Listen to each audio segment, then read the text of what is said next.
5 ऐसे मैं आप लोगों को मेथड बताने जा रहा हूं जो अपनी ज़िंदगी में मैं खुद प्रैक्टिकली इंप्लीमेंट कर रहा हूं और मंथली बेसिस पे उससे लाखों रुपए कमा रहा हूं पैसिव इनकम के तौर पे। तो कोशिश करनी है आपने वीडियो को एंड तक फॉलो अप करना है ताकि आप लोगों को 5 के 5 डिटेल में मेथड समझ आ जाएं और जो मेथड आपकी रिक्वायरमेंट्स के मुताबिक पूरा उतरता हो आप उसे पैसे कमा सकें। अस्सलाम वालेकुम। तो कैसे हैं आप लोग? Welcome back to my YouTube channel. This is Mohammad Jawad Nawaz. तो सबसे पहला जो मेथड आता है, मैं बगैर टाइम ज़ाया किए उसकी तरफ चलता हूं। आपने कोशिश करनी है कि आखिरी मेथड तक फॉलो अप करना है ताकि आप लोगों को सारे के सारे ज़राए समझ में आ जाए। तो सबसे पहला मेथड हमारे पास आता है आउटसोर्सिंग का, फ्रीलांसिंग के अंदर। अब आप में से बहुत सारे लोग फ्रीलांसिंग के बारे में जानते होंगे कि अगर आपको कोई स्किल आता है, आप उसकी सर्विसेज देते हैं, काम करके देते हैं, बदले में आपको डॉलर्स के अंदर पेमेंट होती है। आप फाइवर और अफर के ऊपर जाके काम कर सकते हैं। अब इसमें पैसिव इनकम कैसे कमाई जा सकती है? पैसिव इनकम इसमें कमाई जाती है आउटसोर्सिंग से। मिसाल के तौर पे आप लोग करेंगे ये कि आप एक फाइवर के ऐसे स्किल ढूंढेंगे। मैं आप लोगों को स्किल्स भी बताता जाता हूं कि आप मिसाल के तौर पे वीडियो एडिटिंग कर सकते हैं, आपने थंबनेल डिज़ाइन कर सकते हैं, आप किसी किस्म की ग्राफिक डिज़ाइनिंग सर्विसेज दे सकते हैं। कहने का मकसद ये है कि आप कोई भी एक ऐसा स्किल ढूंढेंगे, वो इवन राइटिंग सर्विसेज भी आ जाती हैं, article writing, blogs writing services भी आ जाती हैं। इनको भी आप इजली आउटसोर्स कर सकते हो। तो आप स्किल ऐसा ढूंढोगे कि जिसको आउटसोर्स किया जा सकता है। आप उस स्किल के मुताबिक फिर एक फाइवर अकाउंट बनाओगे, उसको रैंक करवाओगे। उसमें आप अगर इन्वेस्टमेंट कर लेते हैं, थोड़ी सी वीवीआरओ करवा लेते हैं, तो आपकी जल्दी गिग रैंक कर जाएगी, फॉरन गिग रैंक कर जाएगी। आपकी जैसे ही गिग रैंक करे आप उसको ऑर्गेनिकली भी रैंक करवा सकते हैं। ये आपके ऊपर है, आप किस तरह लेके चलना चाहते हैं। जैसे ही आपकी गिग रैंक करे, आपको काम आने लग जाए, आपने सिंपल करना ये है कि उसी फील्ड के रिलेटेड, उसी स्किल के रिलेटेड बंदे हायर कर लेना है। आपको फिजिकली हायर करने की ज़रूरत बिल्कुल भी नहीं, आपने वर्चुअली हायर करना है। सिंपल फेसबुक के किसी भी फ्रीलांसिंग ग्रुप में जाके एक पोस्ट लगाओ। मिसाल के तौर पे आपको एक कंटेंट राइटर चाहिए, एक ब्लॉग राइटर चाहिए। जैसे ही आपको बंदा मिलेगा आपने उसकी हायरिंग कर लेनी है, उसको आपने आउटसोर्स करना है, उससे काम करवाना है। आप वीडियो एडिटिंग आई है, आपने उससे वीडियो एडिट करवा लेनी है। आपने वीडियो एडिटर हायर किया, वीडियो एडिटिंग उससे करवा लो।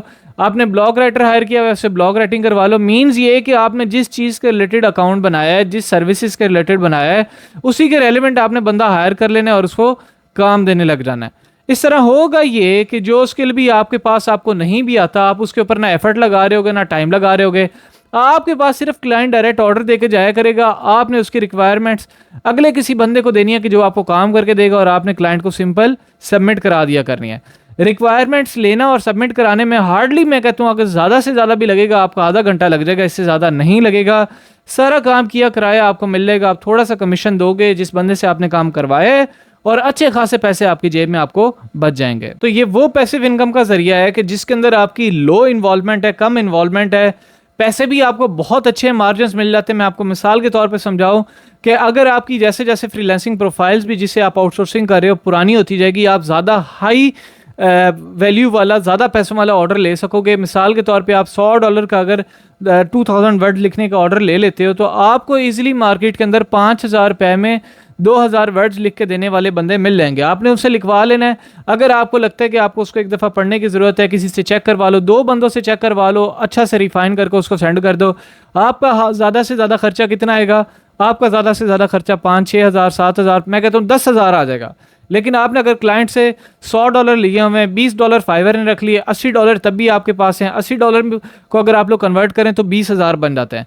अगर आपने 7-8 हज़ार उसमें राइटर्स को भी दे दिया तो आपको 12,000 बगैर किसी मेहनत के, बगैर किसी थकावट के मिले हैं, जो कि बहुत अच्छी पैसिव इनकम के तौर पे एक्ट करते हैं, क्योंकि आप लोगों को मेहनत भी नहीं करनी पड़ रही होगी और आपके अकाउंट में पैसे भी बनते जा रहे होंगे। दूसरा पैसिव इनकम का जो सोर्स हमारे पास आता है वो आता है ब्लॉगिंग और यूट्यूब ऑटोमेशन।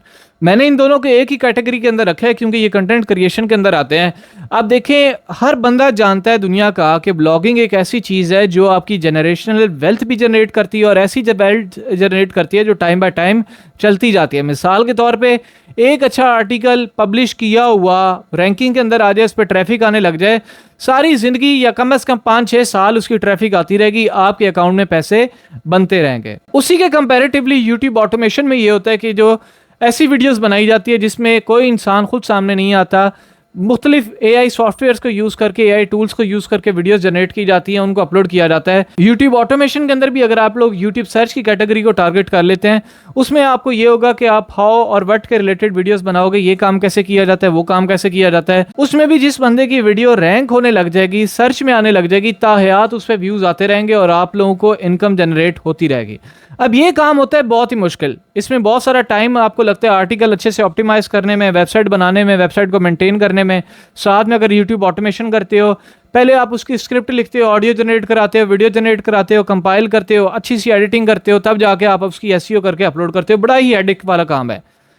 आपको पाकिस्तानी मार्केट के अंदर, फिलीपींस की मार्केट के अंदर, इंडियन मार्केट के अंदर ईजिली आपको 15 से 20 हज़ार महीना चार्ज करने वाला बंदा मिल जाएगा, जो आपको आर्टिकल भी लिख के दे सकता है। आप उसको मंथली बेसिस पे मिसाल के तौर पे कहोगे कि मुझे 10 आर्टिकल लिख के दो और वेबसाइट तुमने मैनेज करनी है, 20,000 के अंदर आप इजीली ढूंढ सकते हैं।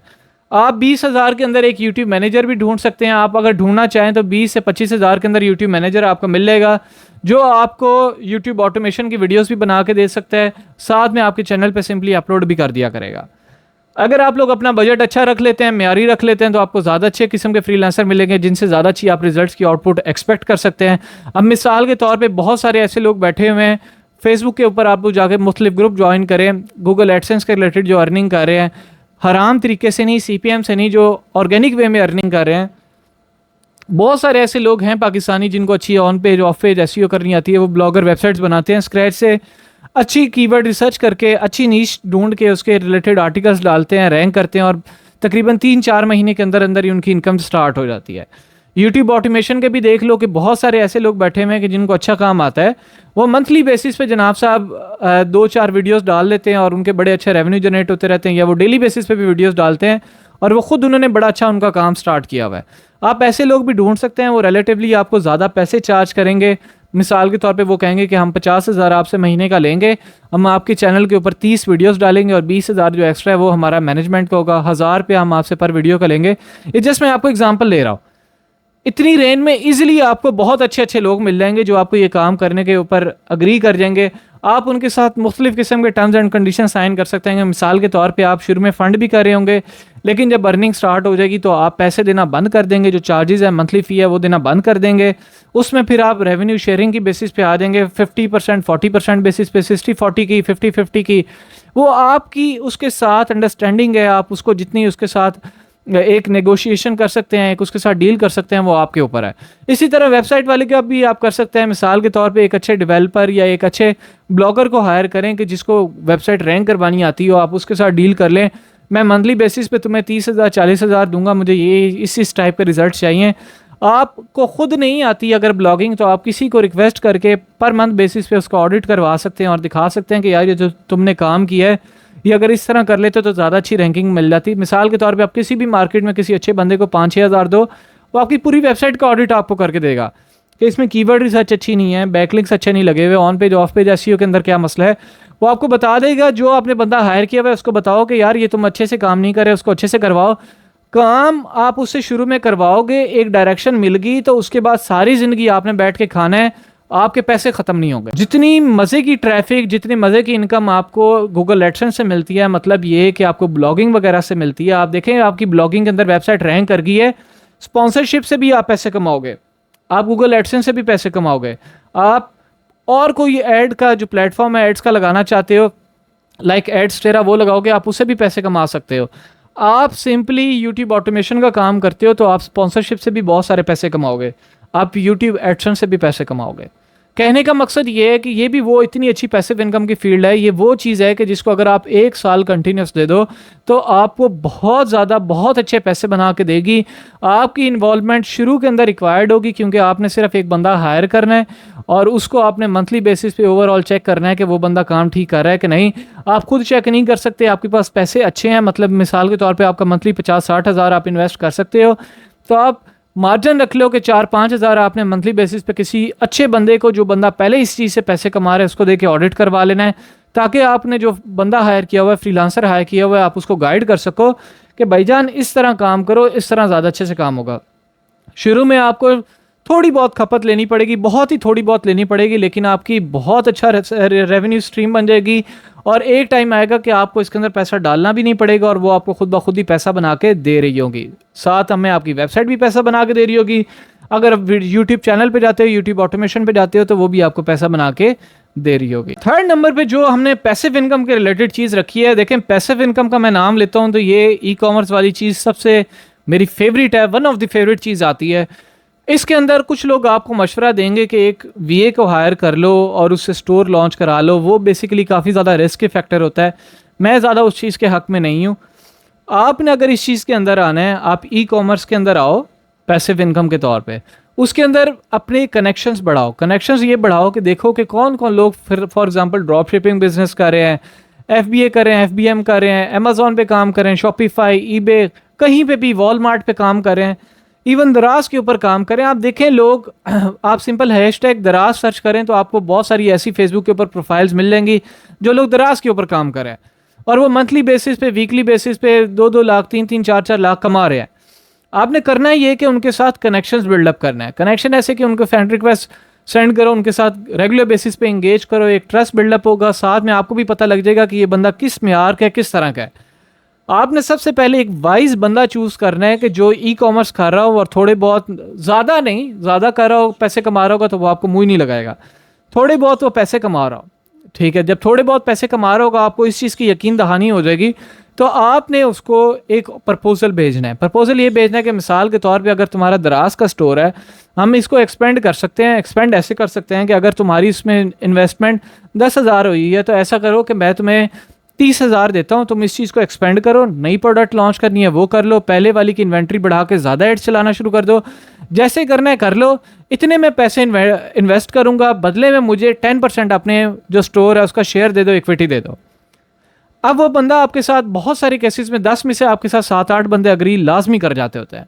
वो अग्री कर जाएगा, वो जहाँ पे भी है उस सिटी में जाओ, आपकी इन्वेस्टमेंट पे आप विजिट करो उस बंदे के साथ, वो जिसको कहते हैं एफिडेविट फॉर्म कहते हैं, देसी लफ्ज़ों में हम लोग स्टाम्प पेपर कहते हैं। स्टाम्प पेपर के ऊपर आप उससे लिखवा लो, कि ये मेरा स्टोर है, इसकी XYZ सेल्स आ रही हैं और इसका मैंने इतने % शेयर XYZ, ये CNSE नंबर है, इसको दे दिया है, ताकि थोड़ा बहुत जो पेपर वर्क होया वो आपके लिए मेंटल भी सेटिस्फेक्शन रहती है और एक वो बंदा भी अगला ट्रैक पे रहेगा। आप उसके साथ कर लो। आपने मिसाल के तौर पे 30,000 इन्वेस्ट किया, अब वो बंदा आपके साथ पाबंद होगा कि हर मंथ के बाद वो आपके साथ ग्राफ शेयर किया करेगा, अपने स्टोर के एनालिटिक्स शेयर किया करेगा, चाहे वो अमेजोन का, शॉपिफाई, दराज का, जहाँ का भी है, वो आपके साथ एनालिटिक्स शेयर किया करेगा। आपने उसके साथ देखना है कि मिसाल के तौर पे इस मंथ इसने 10,000 प्रॉफिट कमाया है और इस स्टोर का मैंने इससे 10% शेयर खरीदा हुआ था, 5% इक्विटी खरीदी हुई थी या शेयर आप कह लो खरीदा हुआ था। तो उस 5% जो इक्विटी खरीदी हुई थी, प्रॉफिट्स में आपने देखना है कि 10,000 प्रॉफिट है तो 5% में मेरा कितना प्रॉफिट बनता है। तो आपने जितना प्रॉफिट बनता है वो मंथली बेसिस पे आपके अकाउंट में ट्रांसफ़र कर दिया करेगा। इस तरह ये होगा कि देखें, रिस्क हर एक चीज़ में होता है। अगर स्टोर डूबता है तो उसके भी पैसे डूब रहे हैं, आपके भी पैसे डूब रहे हैं, ठीक है। आप अगर उस पर चेक एंड बैलेंस रखोगे, उसको भी मोटिवेट किए रखोगे, वो स्टोर के ऊपर मेहनत करता रहेगा, पैसे बनते रहेंगे, अच्छा वो भी खाएगा, अच्छा आप भी खाओगे। और आपकी with in like 2 to 3 months, मेरे नज़दीक अगर आपने अच्छी इन्वेस्टमेंट की है, स्टोर आपने या बंदा अच्छा वाइजली चूज़ किया है, आपकी सारी की सारी इन्वेस्टमेंट रिटर्न हो जाती है, आप और ज़्यादा पैसे कमाने लग जाते हो।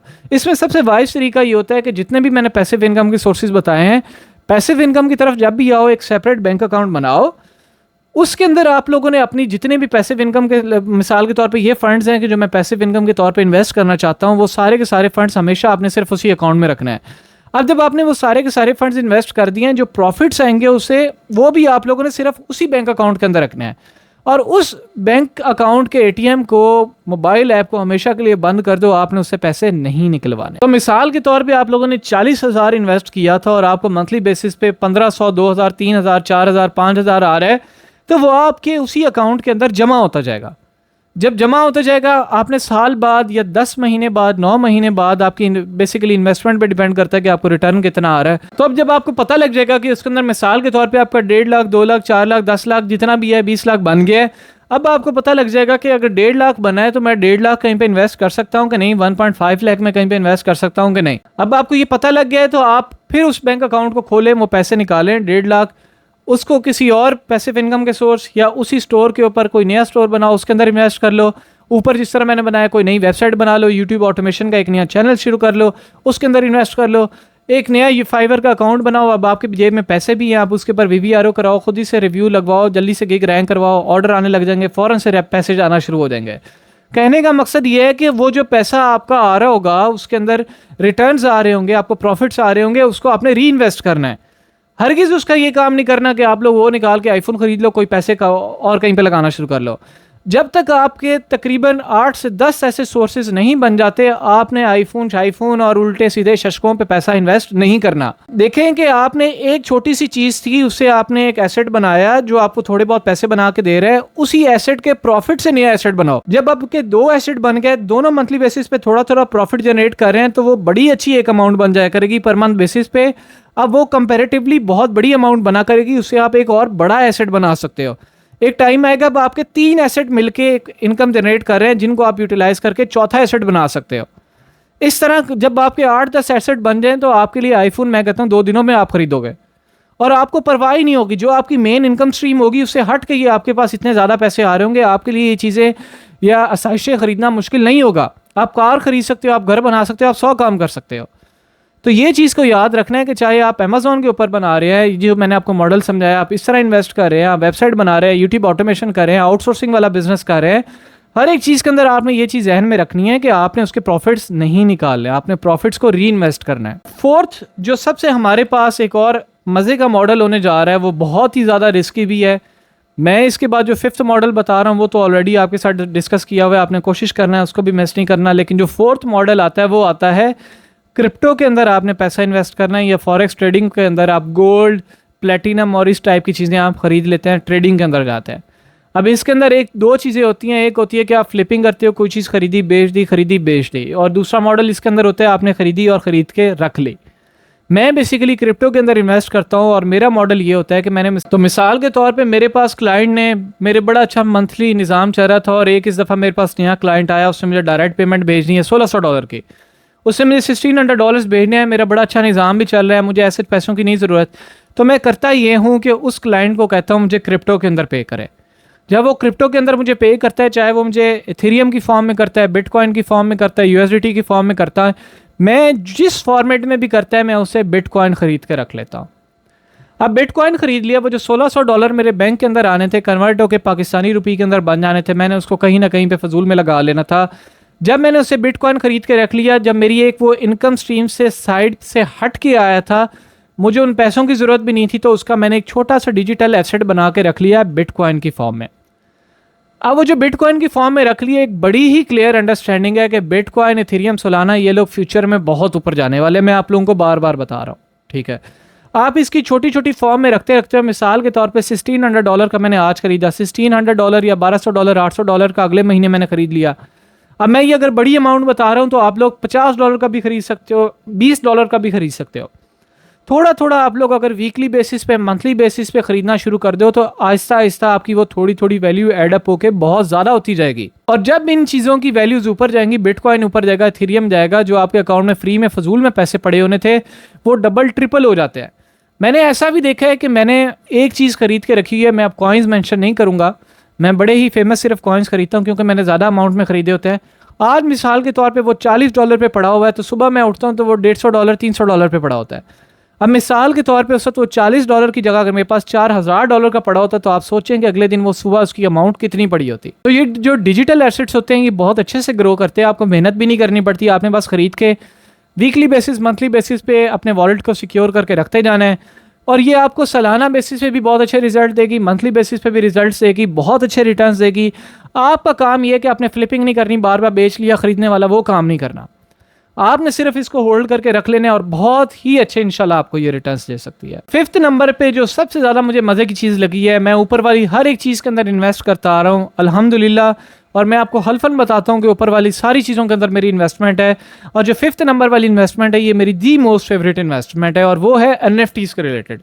तभी मैंने इसके रिलेटेड फ्री कोर्स भी बनाया था ताकि आप लोगों को समझ में आ जाए, आप लोगों को भी पता लग जाए पैसा कैसे इन्वेस्ट किया जाता है। क्योंकि इसमें सबसे मज़े की बात यह है कि अगर मैंने बिटकॉइन बेस्ड NFTs खरीद लिया पैसिव इनकम के तौर पे, अब मेरे पास $50 आए थे, मैंने कहा कि मैंने एक पैसिव इनकम स्ट्रीम बनानी है, मैंने एक ऐसा NFT ढूंढना है, एक ऐसा प्रोजेक्ट ढूंढना है कि जो बहुत अच्छा, जिसका फ्यूचर है, जिसके बड़े अच्छे अच्छे कोलैबोरेशन चल रहे हो। मैंने एक अच्छा प्रोजेक्ट ढूंढ लिया, उसमें मैंने मिसाल के तौर पे $1000 का या $100 का एक NFT खरीद लिया। अब वो NFT खरीद के रख लिया है, वो प्रोजेक्ट अच्छा था, उसके कोलेब्रेशन हुए तो मुख्तलिफ प्रोजेक्ट्स के साथ कोलेब्रेशन हुए तो उन्होंने भी अपने फ्री NFTs फ्री टोकन उनको ऑफर करते होते हैं। ये बहुत बड़ा एक ट्रेंड है। जब उन्होंने फ्री NFT या फ्री टोकन ऑफर किए तो वो भी मेरे वॉलेट के अंदर फ्री में आ गए। जब फ्री में आ गए तो मेरा पहले वॉलेट की वर्थ मिसाल के तौर पे $100 की थी, क्योंकि मैंने $100 का NFT खरीदा था। अब एक $50 का, $100 का, $200 का फ्री NFT मेरे पास आ गए तो उस वॉलेट की वर्थ $300 होगी, बगैर मैंने कोई एफर्ट किया। इवन मैंने उसको खोल के भी नहीं देखा, ऑटोमेटिकली मेरे वॉलेट के अंदर एयर ड्रॉप की सूरत में आ गए। अब यहाँ से भी मुझे पैसे मिल रहे हैं एयर ड्रॉप्स की सूरत में, कोलैबोरेशन की सूरत में। इसमें सेकंड जो आपका सोर्स ऑफ इनकम होता है वो ये होता है कि जो प्रोजेक्ट अच्छा परफॉर्म कर रहा होता है, जिसके NFT ज़्यादा सेल आउट हो रहे होते हैं, उसकी फ्लोर प्राइस, उसकी जो बेसिक प्राइस होती है वो ऊपर जा रही होती है। मिसाल के तौर पे जिस बेसिक प्राइस पे आपने खरीदा था वो $40 थी। उस प्रोजेक्ट ने अच्छी प्रोग्रेस शुरू की, उसके NFTs की मार्केट के अंदर ज़्यादा डिमांड शुरू होगी, लोग ज़्यादा जल्दी जल्दी खरीदना शुरू हो गए, तो वो $40 से $400 पे 2 दिन के अंदर चला जाता होता है।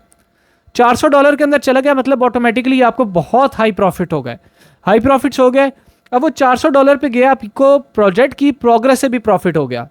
थर्ड जो चीज़ इसके अंदर आती है वो आती है कि आपने जिस चेन के ऊपर ख़रीदा था, मिसाल के तौर पे आपने बिटकॉइन के NFTs खरीदे थे जिसको ऑर्डिनल कहते हैं, आपने इथेरियम के NFTs खरीदे थे, आपने पॉलीगॉन या सोलाना के NFTs खरीदे थे। जब उन चेन्स की वैल्यू भी ऊपर जाएगी, उन कॉइन्स की वैल्यू ऊपर जाएगी, तब भी आपको प्रॉफिट होगा।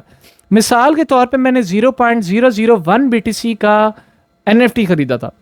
अब बिटकॉइन मैंने आपको ऊपर वाली भी जो पैसिव इनकम सोर्स बताया उसके अंदर बताया कि बिटकॉइन भी ऊपर जाएगा, फ्यूचर में इथेरियम भी जाएगा। अब 0.01 BTC की वैल्यू जिसमें मैंने NFT खरीदा था वो आज और है, अगले साल और होगी, और मोस्ट प्रोबेबली पहले से बहुत ही ज़्यादा होगी। तो 0.01 BTC में अगर आपको कहीं से भी और प्रॉफिट नहीं हो रहा था, कहीं से भी आपको NFT से ज़्यादा पैसे नहीं आ रहे थे, जब वो जिस चेन पे आपने BTC इथेरियम जिस पे भी आपने वो ख़रीदा था, जब उस कॉइन की वैल्यू ऊपर जाएगी तो ऑटोमेटिकली उस करेंसी की, मैं आसान लफ्ज़ों में समझाऊँ कि आपने $10 का मिसाल के तौर पे NFT खरीदा था, डॉलर आज की और रेट पे, कल और रेट पे होगा, तो वो जो डॉलर है उसकी रेट वैल्यू भी जब ऊपर जाएगी तो आपने अगर $1 का ख़रीदा था, उस वक्त डॉलर $260 का था और कल डॉलर $280 का होगा, तो ऑटोमेटिकली आपको $20 का प्रॉफिट हो गया। तो वहाँ पे हम लोग डॉलर्स के अंदर NFT नहीं खरीदते, वहाँ पे हम लोग खरीदते हैं इथेरियम के अंदर, सोलाना के अंदर, बिटकॉइन के अंदर, जिसके अंदर बहुत ज़्यादा अच्छी प्रोग्रेस होती है, बहुत ज़्यादा अच्छे रिटर्न्स मिलते हैं।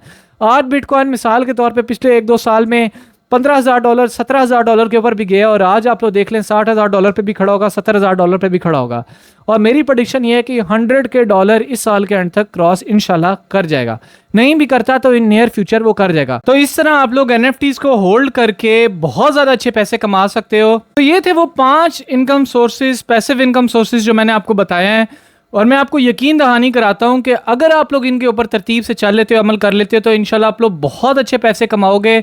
एक चीज़ हमेशा याद रखनी है कि फाइनेंशियल स्टेबिलिटी ये नहीं होती कि आपने मंथली 2 लाख आपकी इनकम आ रही है, 4 लाख आ रही है। फाइनेंशियल स्टेबिलिटी ये होती है कि आपकी इनकम पैसिव सोर्सेज से आनी चाहिए। मिसाल के तौर पे आपकी वहाँ पे इन्वॉल्वमेंट ना हो, आपको काम ना करना पड़े और आपके अकाउंट में पैसे आ रहे हो। तो आपने कोशिश करनी है कि इन सारी जो मैंने स्टेप्स हैं इनको अगेन रिपीटेडली सुनने, आपको आइडियाज़ और कॉन्सेप्ट समझ में आएंगे।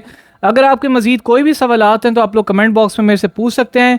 इंशाल्लाह मेरी भरपूर कोशिश होगी कि अगर किसी को कोई चीज़ नहीं भी समझ आ रही, मैं नीचे डिटेल वीडियो एक और बना के आप लोगों को समझा दूंगा कि मेरे भाई ये चीज़ ऐसे होती है। एक मेरी बात हमेशा याद रखनी है कि कभी भी आपने अपनी पैसिव इनकम से प्रॉफिट्स नहीं निकालने, पैसिव इनकम से पैसिव इनकम बनाने हैं, पैसे से ही पैसा बनेगा।